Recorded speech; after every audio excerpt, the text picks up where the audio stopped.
The great crystal hall of the Galactic Confederation stretched wide under the light of twin suns.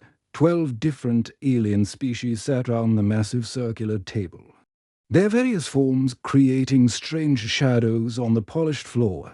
The air hummed with nervous energy as translators worked to convert dozens of languages into something everyone could understand. Admiral Zethkara stood at the center of the room. Her body was made of living crystal that sparkled and shifted colors when she moved.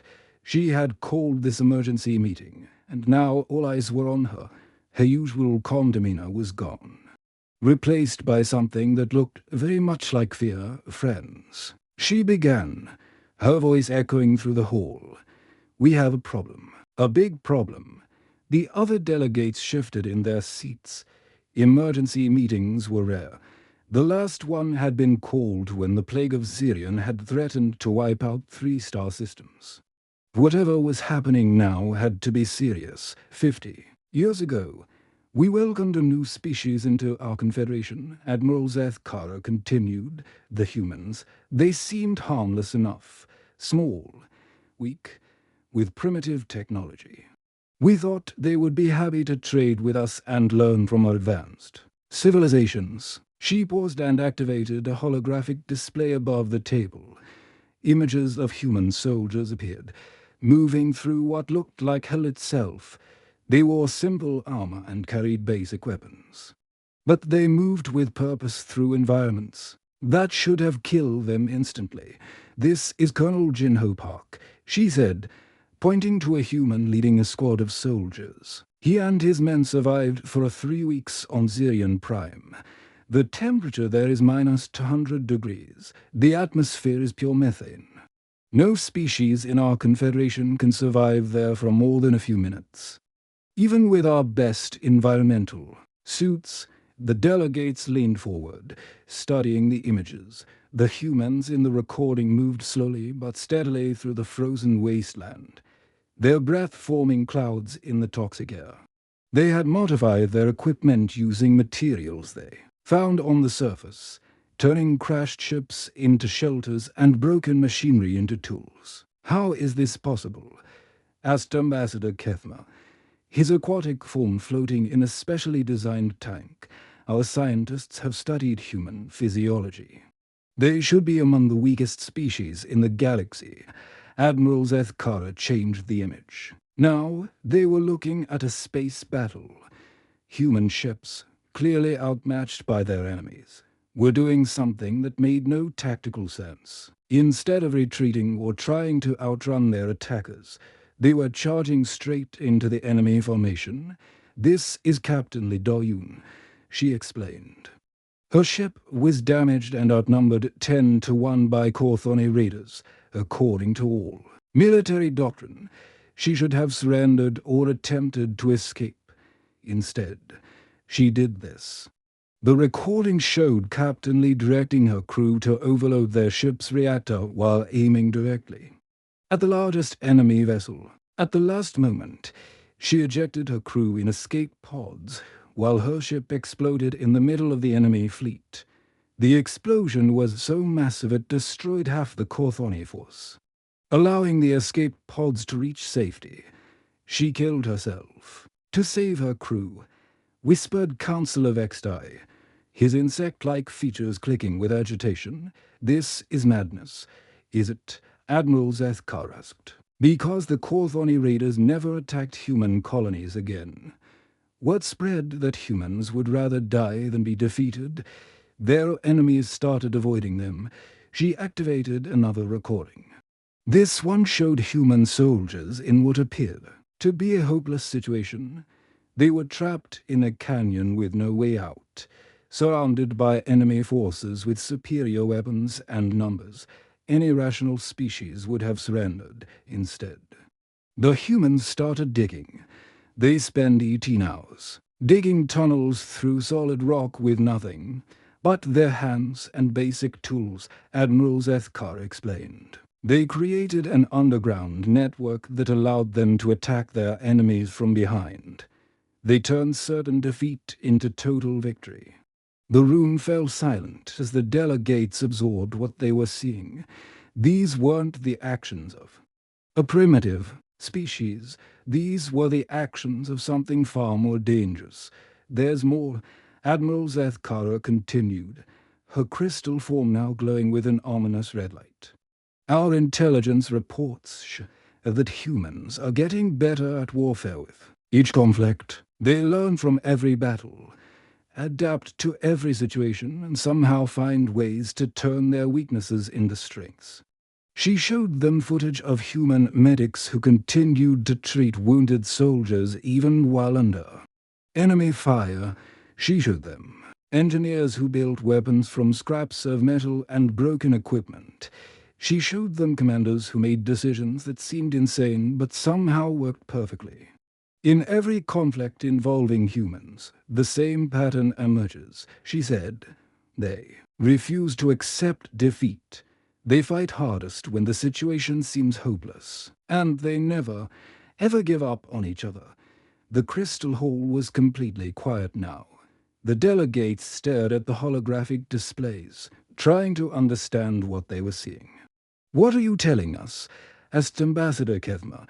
Admiral Zethkares' form flickered with colors that had no names in any language. "I'm telling you that we may have made a terrible mistake. We invited humans into our confederation thinking they were harmless. But I believe we have actually welcomed the galaxy's most dangerous predators into our midst." She deactivated the holographic display and looked round the room at the assembled delegates. "The question now is, what do we do about it?" General Murden flexed his massive claws as he studied the battle reports on his command screen. His body was a perfect fusion of flesh and metal, enhanced over 3 centuries of warfare. The Thrakari had conquered more worlds than any other species in the galaxy, and he was their greatest general. "Sir," his tactical officer reported, "we're receiving distress signals from the New Bizen colony. Krillian raiders have launched a full assault. The humans are requesting immediate assistance." General Murden's mechanical eyes glowed with satisfaction. Finally, a chance to show these new species how real warriors handled combat. The humans had been making noise about their military capabilities, but they had never fought alongside the legendary Thrakari forces. "Set course for New Bizen," he commanded. "Let's show these mammals how professionals handle pirates." His fleet of 12 warships moved through space like predators stalking prey. Each vessel was armed with weapons that could shatter planets and shields that had never been breached. The Thrakari had perfected warfare while humans were still learning to make fire. As they approached the colony system, the sensor readings confused his crew. The Krillian raider fleet was massive, over 200 ships carrying thousands of heavily armed mercenaries. But something was wrong with the tactical display, "Sir," his weapons officer said, confusion clear in his voice. "The Krillian fleet is retreating. Impossible." General Murden growled. "Run the scan again." The results were the same. The raiders, who should have been celebrating their victory over a defenseless farming colony, were fleeing the system. Their formation was broken, their communications filled with panic.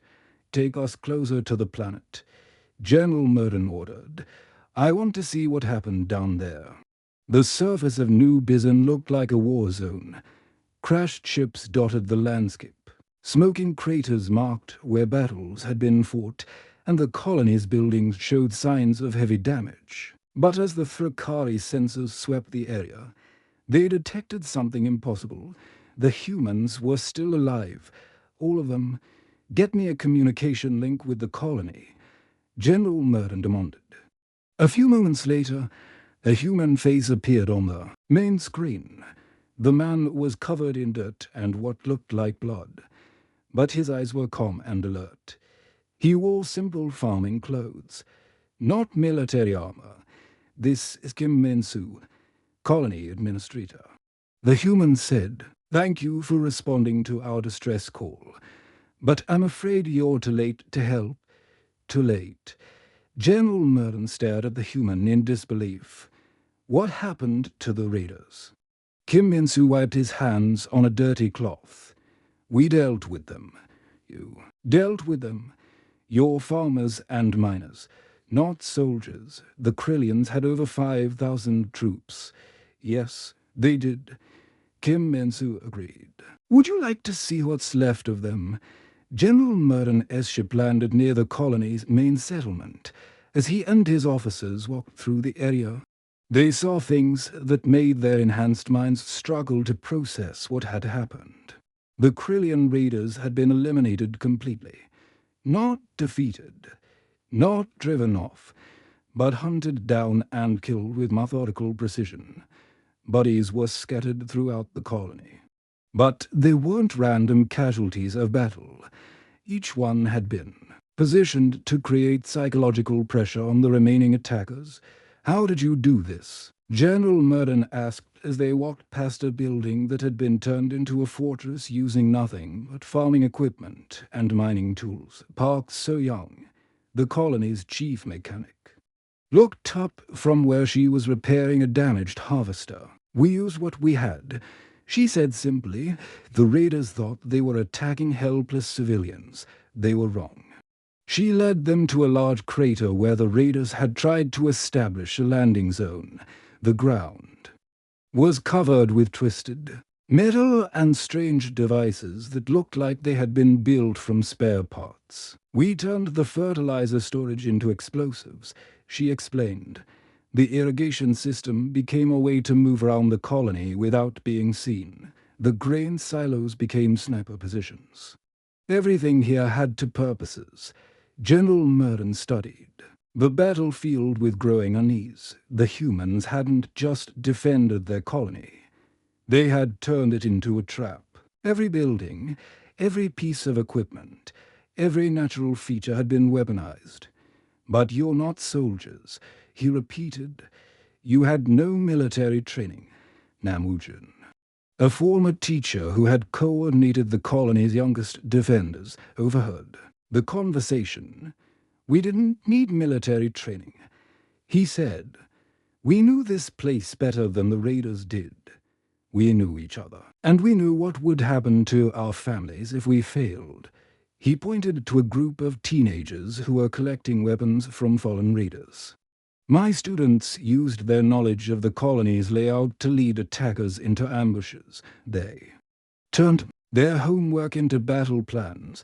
General Murden watched as the humans continued their cleanup operations. They moved with quiet efficiency, checking every corner, every hiding place, every possible escape route. They weren't celebrating their victory. They were making sure it was complete. General, his tactical officer whispered, her sensors detect no surviving raiders anywhere in the system. The humans didn't just win the battle. They eliminated every single enemy. That's impossible, General Murden said. There were over 5,000 of them. Kim Min-soo appeared beside him, carrying a crude weapon made from mining equipment. General, you keep saying things are impossible, but we did them anyway. Maybe that's the difference between us. As the Thrikari ships prepared to leave the system, General Murden stared at the colony one last time. The humans were already rebuilding, turning the destroyed areas into something stronger than before. They had faced overwhelming odds and won through sheer determination and clever thinking, for the first time in 3 centuries of warfare. General Murden felt something he had never experienced before. Fear. Dr. Zintar floated in his research chamber, his 4 eyes blinking in different patterns as he studied the data streams flowing across his holographic displays. The elderly Zelothian scientist had spent 40 years analyzing the psychology of warfare across hundreds of species, but nothing had prepared him for his current project. The specimen sitting across from him should have been dead 3 times. Over. Captain Choi Hyjin had survived injuries that would have killed most species instantly, fought for 18 hours without rest, and somehow maintained perfect tactical awareness even while bleeding from multiple wounds. Now, she sat calmly in the interview chair, her dark eyes studying him with the same intensity he was using to study her. "Tell me about the mission on Altair 4, Dr. Zintar said, his voice soft and measured. "Your unit was ordered to retreat when Sergeant Lee Dongwook was captured. Why did you disobey?" Captain Choi tilted her head slightly. "We don't leave our people behind. But the mathematical probability of a successful rescue was less than 3%. Any logical analysis would classify Sergeant Lee as an acceptable loss." "Then your math is wrong," she replied simply. Dr. Zintar made notes on his tablet. This was the pattern he had observed in every interview with human soldiers. They made decisions based on emotional attachments rather than logical calculations. But somehow, these irrational choices led to tactical victories. He activated a holographic recording of the Altair 4 incident. The display showed Lieutenant Bai Junho's squad moving through enemy territory toward an impossible objective. They were outnumbered 50-1, had no heavy weapons, and were operating in hostile terrain.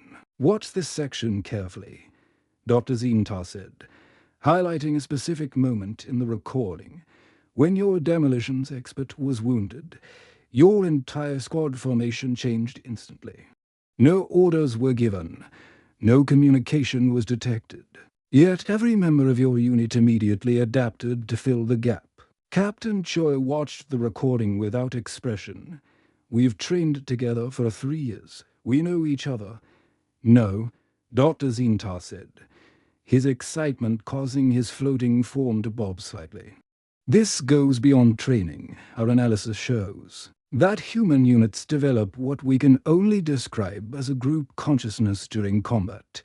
You become more than the sum of your individual parts." He showed her another recording, this one from the siege of Mining Platform 7. A human squad was trapped in a corridor with no way out. Their commanding officer had been killed.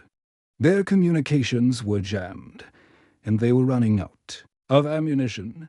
"According to our combat models, this situation should have resulted in surrender or complete destruction of your unit," Dr. Zintar explained instead. Private Han Yujin took command without being ordered to do so. The others followed her lead immediately, even though she was the lowest-ranking member of the squad. In the recording, the young soldier was coordinating a desperate defense using nothing but hand signals and shared understanding. She positioned her teammates based on their individual strengths, created weapons from broken equipment, and somehow turned a death trap into a successful ambush. "How did she know what to do?" Dr. Zintar asked. "She had no command training, no tactical education beyond basic infantry skills. She knew us." Captain Choi said, "She knew what we could do, what we needed, how we would react. That's all the training she needed." Dr. Zintar pulled up another file, this one showing psychological profiles of human soldiers before and after combat. The data was disturbing. Unlike other species, humans actually became more effective under stress. Their problem-solving abilities increased, their reaction times improved, and their tactical thinking became more creative. "Look at these brain scans," he said, displaying the neural activity patterns. When most species encounter overwhelming odds, their cognitive functions decrease. Fear and panic reduce their ability to think clearly. But humans show the opposite pattern. The more desperate the situation becomes, the more active their brains become. He showed her a recording from the Battle of Cygnus Station. Commando Seojun had been given an impossible order: hold the station against a force 10 times larger than his own, instead of following standard defensive tactics. He had done something that made no sense to military analysts. He had opened all the airlocks. "Your commander intentionally damaged his own defenses," Dr. Zintar said. "He created a situation where both sides would be fighting in vacuum conditions. This should have been a disadvantage for the defenders, but it wasn't." Captain Choi said with a slight smile, Commander O knew that humans are better at adapting to hostile environments. He turned the station into a place where our advantages would matter more than their superior numbers. Dr. Zintares' for eyes focused on her with intense curiosity. That's exactly what troubles us. Humans consistently choose tactics that appear to be mistakes, but somehow they work. Our combat computers cannot predict your behavior because you don't follow logical patterns. He activated his final recording, showing the aftermath of a human victory on Kepler Prime. The battlefield was littered with enemy bodies, but the human casualties were minimal. More importantly, the humans weren't celebrating their victory. They were methodically searching the area, making sure no enemies had escaped. This is what frightens other species. Dr. Zintar said quietly, "You don't just fight to win. You fight to make sure the threat is completely eliminated. You show mercy to those who surrender, but you show no mercy to those who threaten your people." Captain Choi leaned forward slightly. "Doctor, you're studying us like we're some kind of puzzle to be solved, but you're missing the most important part." "What's that?" "We're not fighting for a territory or resources or glory. We're fighting for each other. Every person in my unit is family to me. I would die for them, and they would die for me. That's not a weakness you can exploit. That's a strength you can't understand." Dr. Zintal made his final notes as the interview ended. His conclusion would send shockwaves through the scientific community. Humans were dangerous not because they were physically superior, but because they had weaponized their own emotions. Supreme Commander Veldar stood on the bridge of her flagship, watching the tactical display with satisfaction. 300 Xenorian warships hung in space like deadly jewels, their hulls gleaming with advanced armor that had never been penetrated. Each ship carried weapons that could split moons and shields that could deflect entire asteroid fields. Ahead of them, Kepler Station floated alone in the darkness. The human space station was large, heavily armed, and supposedly the strongest defense humanity had ever built. But compared to the Xenorian fleet, it looked like a single candle trying to hold back the night. "Begin the attack," Supreme Commander Velthora ordered. "I want this demonstration to be seen across the galaxy. Today, everyone will understand the true power of the Xenorian Empire." Her fleet moved forward in perfect formation, their energy, shields shimmering as they prepared for battle. The Xenorians had studied human tactics for months, preparing countermeasures for every strategy the primitive species might attempt. Inside Kepler Station, Admiral Song Kitai stood in the command center, surrounded by screens showing the approaching enemy fleet. His officers waited for orders, their faces tense but determined. They all knew this battle was hopeless by any normal measure. "Sir," Captain Oseo-jun said quietly, "the fleet will be in weapons range in 10 minutes. Should we prepare the defensive?" Batteries, Admiral Song studied the tactical display for a long moment. The Xenorian ships were ranged in a perfect attack formation, their shields overlapping to create an impenetrable wall of protection. Their gravity weapons could crush the station's hull like paper, and their energy cannons could vaporize anything that tried to fight back. "No," he said finally. "We're not going to defend the station." His officers stared at him in confusion. Captain Oseo-jun stepped closer.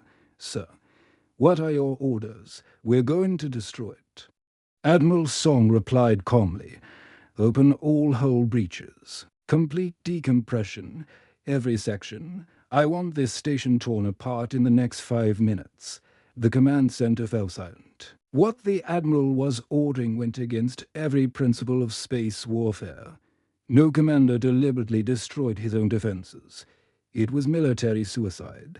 "Sir," Captain O protested, "if we depressurize the station, we'll lose all our defensive advantages. The crew will have to evacuate or the crew will adapt." Admiral Song cut him off. execute the order throughout Kepler Station. Emergency alarms began blaring as massive hull breaches opened simultaneously. Air rushed out into space, carrying with it everything that wasn't bolted down. But this wasn't random destruction. Hidden throughout the station's corridors were thousands of specially designed mines, pieces of equipment, and chunks of metal that had been carefully positioned for this exact moment. Supreme Commander Velthara watched in confusion as the human station began tearing itself apart. "What are they doing?" she demanded. "Are they surrendering?" Her tactical officer studied the sensor readings with growing alarm. "Commander, the debris field is expanding directly into our flight path. Our shields are designed to deflect. Large projectiles, not thousands of small objects moving at random vectors. The cloud of debris from the station spread through space like a metallic storm. Chunks of hull plating, pieces of machinery, and specially designed mines drifted on unpredictable paths, creating a maze of obstacles that the Xenorian ships couldn't navigate around. "Adjust course," Supreme Commander Velthara ordered. "Maintain formation and proceed with the attack." But as her fleet tried to move through the debris field, their perfect formation began to break apart. Ships had to separate to avoid collisions, their overlapping shields no longer providing complete protection. The gravity weapons that were supposed to clear a path instead sent debris spinning in new directions, creating even more chaos. Deep inside the dying station, Sergeant Major Han, Eugene, and her Marines were putting on suits of armor that looked like they had been built in a scrapyard. Pieces of maintenance equipment, emergency breathing gear, and improvised weapons were strapped to their bodies with whatever materials they could find. "Remember," she said into her comm unit as her team prepared to launch themselves into space. "We're not defending a position anymore. We're hunting in our natural environment." The human Marines pushed off from the station's airlocks, using the debris field as cover. They moved through space like they had been born for it, jumping from one piece of wreckage to another, always staying hidden from the Xenorian sensors. Supreme Commander Velthara's flagship shuddered as something struck its hull.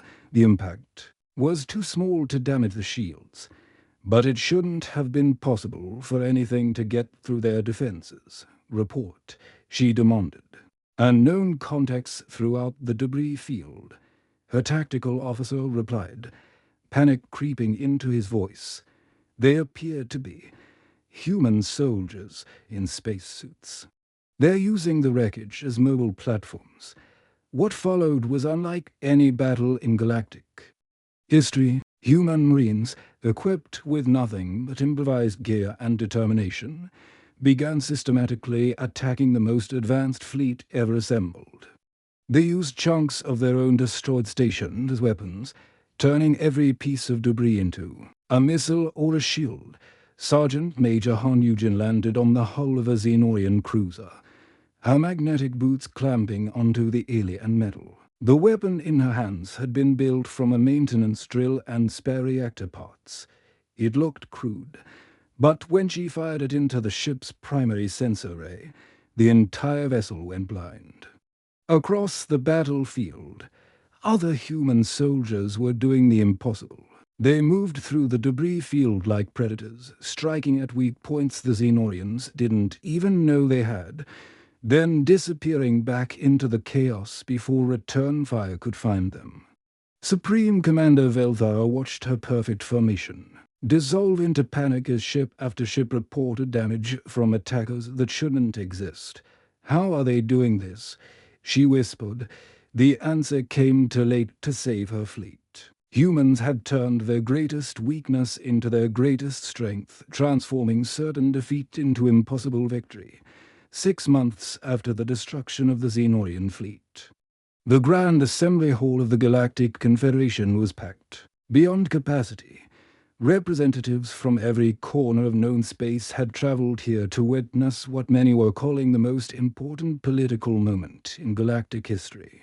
Ambassador Kang Su Bin walked slowly to the center of the Great Circular. Chamber. A simple black uniform stood out among the elaborate robes and technological enhancements worn by the other delegates.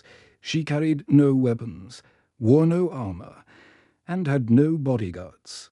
Yet every being in the massive hall watched her with a mixture of respect and barely concealed fear. Honored delegates, she began, her voice carrying clearly through the universal translators. Humanity accepts the Confederation's request to assume primary responsibility for galactic defense.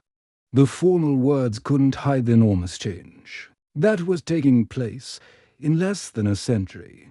Humans had gone from being the newest members of galactic civilization to its acknowledged military leaders. The species that had once been dismissed as primitive mammals now commanded the respect of empires that had ruled space for millennia. In the audience, Dr. Zintar observed the proceedings with scientific fascination. His final report on human psychology had been classified at the highest levels, but its conclusions had already changed how every species viewed warfare.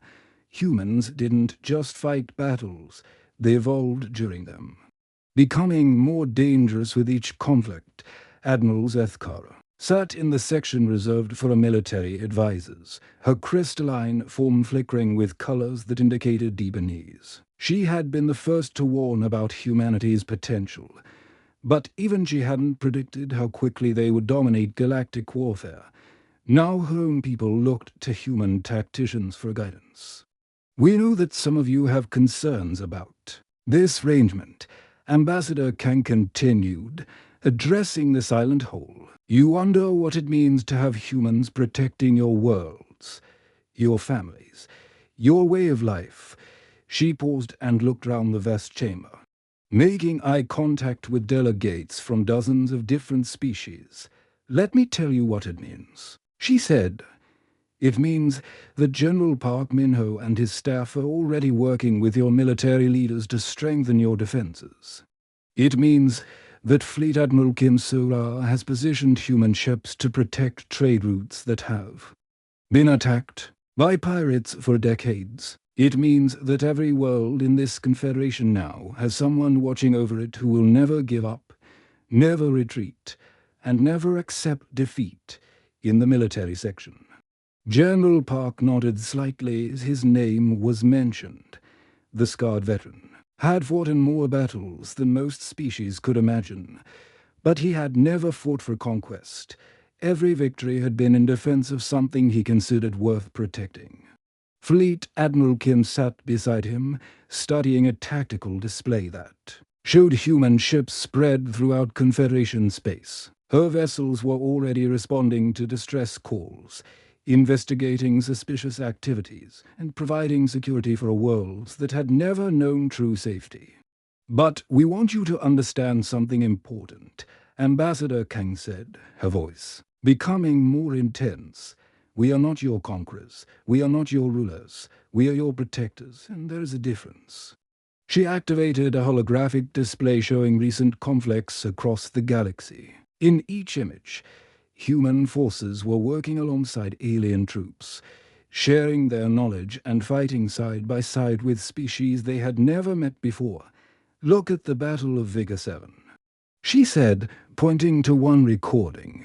Human Marines fought for 6 days to protect a Delphini colony they had never visited before. They didn't know the colonists personally.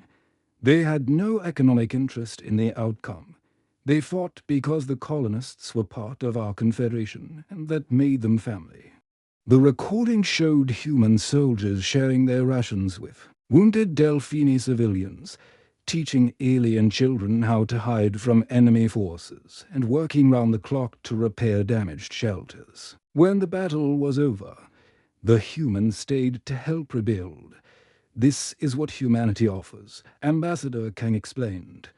"Not just superior tactics or advanced technology, but something more valuable, the promise that you will never face danger alone." She changed the display to show human training facilities on dozens of worlds. Alien soldiers were learning human combat techniques, while human instructors studied the unique abilities of their new allies. We are sharing everything we know about warfare, she said. Our tactics, our strategies, our methods of thinking about combat. We want every species in this confederation to be stronger, not weaker. Dr. Ziental made notes as he watched the presentation. The humans were doing something unprecedented in galactic history. Instead of hoarding their military advantages, they were giving them away freely. It was another example of their logical behavior that somehow produced logical results. Some of you are probably wondering what we want in return, Ambassador, Kang said with a slight smile. The answer is simple. We want you to be yourselves. We want the Delphines to keep exploring the deepest oceans. We want the Vorthok to keep creating beautiful crystal cities. We want the Thrakari to keep pushing the boundaries of technology. She paused and her expression became serious. What we will not tolerate is anyone who tries to take those things away from you. Anyone who threatens the peace we have built together. We'll discover why humans are considered the most dangerous warriors in the galaxy. The whole remained silent as she spoke her final words. You are all under our protection now, and we take that responsibility very seriously. As the delegates filed out of the assembly hall, conversations buzzed with excitement and uncertainty. The galaxy had changed forever, and no one could predict what would happen next. But across known space, on thousands of worlds and millions of ships, beings slept a little more peacefully, knowing that somewhere in the darkness, human soldiers were standing watch.